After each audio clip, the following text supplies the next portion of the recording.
இன்னைக்கு பிள்ளைகளை வளர்க்கும் போது ஃபர்ஸ்ட் கம்பேரிசன் எப்படி கம்பேர் பண்ணும் அப்படின்னு சொன்னா, எத்தனையோ பெரிய பெரிய ஆட்கள், வயது முதிர்ச்சின்னு சொல்றோம், படிச்சவங்கன்னு சொல்றோம், அறிவாளிகள் சொல்றோம், மேன்மையானவர்கள் சொல்றோம், அவர்களை எல்லாம் ஃபில்டர் பண்ணி 12 வயசுல இருக்கிற சாமுவேல் தான் சரியான ஆள் அப்படின்னு சொல்லி கர்த்தர் என்ன பண்ணுகிறார், தேர்ந்தெடுக்கிறார். அல்லேலூயா. முதல்ல அது ஒரு மிகப்பெரிய விஷயம். என் வயசு 36ன்னு வச்சுக்கோங்க. என்ன ஆண்டவர் 36 வயசு இருக்கிற ஆளை என்ன விட்டுட்டு 12 வயசுள்ள ஒரு ஆளை போய் தேர்ந்தெடுத்து, நீதாண்டா ஆசாரியன், எனக்கு அப்புறம் நீதான்னு என்கிட்ட ஆண்டவர் பேசாம அவன்கிட்ட போய் பேசுறாருன்னா, அவனுக்கு 12, எனக்கு 36 வயசு, ரெண்டையும் ஒப்பிடும் பொழுது என்னுடைய 36 வயசு வேஸ்ட். அல்லேலூயா.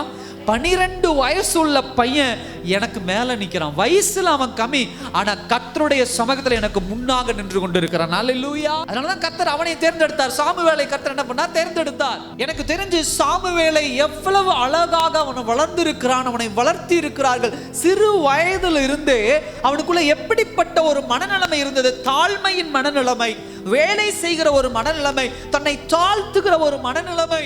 ஏலியினுடைய பிள்ளைகள் நாங்கள் ஆசாரியனுடைய பிள்ளைகள் என்று பாக்கெட்ல கையை விட்டுக்கிட்டு பெருமையா போய்கிட்டு பணத்தை செலவழிச்சுக்கிட்டு ஊர் சுத்திக்கிட்டு இருக்கிறவங்க. பெத்த பிள்ளைகள் மீது கவனம் கூட இல்லாத ஏலி சாமுவேல் மீது கவனம் உள்ளவனா இருக்கான். இன்னைக்கு அப்படிதான். பெத்த பிள்ளைகளை குறித்து உங்களுக்கு ஒரு கவனம் இருக்காது. நீங்க உலகத்தில் இருக்கவங்கள, நீங்களாகட்டும் நானாகட்டும். ஆனா ஊர்ல இருக்கக்கூடிய மற்ற பிள்ளைகளை குறை சொல்லிக்கிட்டு, அந்த பிள்ளை சரியில்லை, அந்த பையன் சரியில்லை, இந்த பிள்ளை சரியில்லை, அவங்க பிள்ளைய வளர்த்துறது சரியில்லை, உன் பிள்ளை தப்பு பண்ணி இருக்குது, அதை கேட்டா இந்த வயசுல தப்பு பண்ணாம என்ன, இது கேட்டா என்ன தப்பு, இது செஞ்சா என்ன தப்பு. 12 வயசுல கர்த்தர் ஒரு பிள்ளையோடு பேசுகிறவருக்கு ஒரு பிள்ளைய வளர்த்தி வச்சிருக்காங்க.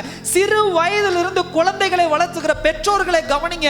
குழந்தை வயசை கணக்கு போடாதீங்க. விளையாட்டுற வயசு தானே, 2 வயசு தானே, 3 வயசு தானே, 4 வயசு தானே. குழந்தைகளை அசால்ட்டா விளையாட விடுறது, அதுங்க பேசுறது, கெட்ட வார்த்தைகளை பேசுறது, இதெல்லாம் கவனித்து கொண்டிருக்கிற பெற்றோர்கள் அதை என்ஜாய் பண்ணிட்டு இருக்கிறாங்க. ஏலியின் பிள்ளைகளா மாறிடுவாங்க. வேலைக்கார மனதில் பிள்ளைகளை சிறு வயதில் வளர்த்தும் போது காசு இருக்குதுன்னு கொடுத்து செலவு பண்ண வைக்கிறது, ஊர் பிள்ளைகளோட என்ன பண்ணுவது, தவறான காரியங்கள் ஈடுபடுவதற்கு வண்டி வாங்கி கொடுத்து அனுப்புவது, இல்ல ஊர் சுற்றத்துக்கு போகும்போது போயிட்டு ஒன்றும் பிரச்சனை இல்லை. பிள்ளைகள்லாம் அப்படி தைரியமா வளர்க்கணும், தைரியமா வளர்க்கணும், தைரியம் சொல்லி வளர்க்கணும். நான் சொல்லல, அதை தப்பு சொல்லல. அதுக்காக இப்படி கிடையாது. ஒரு பேரண்டா, ஒரு பெற்றோரா உங்களுடைய கவனம் பிள்ளைகளை எப்படி மானிட்டர் பண்ணுது.